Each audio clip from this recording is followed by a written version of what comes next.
You have Pearl Blossom Highway, which is in some ways the masterpiece of this whole series, to give you some idea of how this is much truer to life than a standard photograph would be. This is what it feels like to be at the place. A standard photograph is this. And that's what it's like to be driving, to stop, to see up ahead the stop sign. And you can imagine, by the way, in this case, it took him days to do it. He had to get on ladders to take that photograph. He did all kinds of stuff he had to go on, walks all over the place and so forth. But the result is, indeed, his argument would be something that's more true to life, whereas photography pushes the world away from you in some profound sense.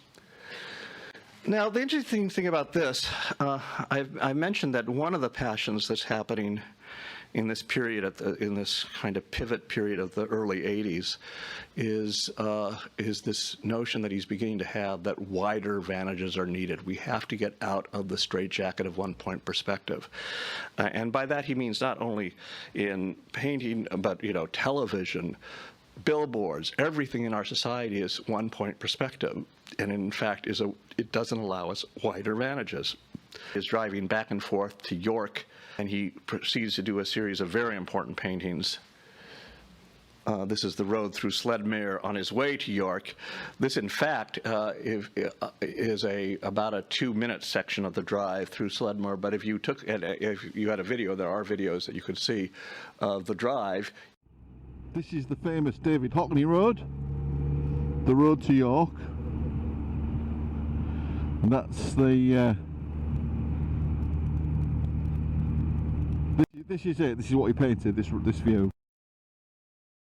You would see that as you come into town, you're kind of in town because you see this little phone booth over here over to the side. Then you drive along, and then you get down to the bottom here, and then you turn right, and then you see this house this way, then you see that house, then you see this wall. You never see it like this. This is a compression of what it's like to drive. This monument lets you know you're on the way out of town, and then you're continuing on. All these fields in reverse perspective, by the way, as are images like this, where he piles perspectives up one on top of the other. In this picture here, which is the final picture of this series, although one that he does after he comes back to California from memory, this is the view of Garrowby Hill, and this is coming over the hill, and you see the whole vista with York Cathedral in the distance here. One of the things that's fascinating about this picture, this is in Boston now, is that you can feel that you're driving, and you can feel that your back wheels are on the back side of the hill and the front wheels are on the front side of the hill.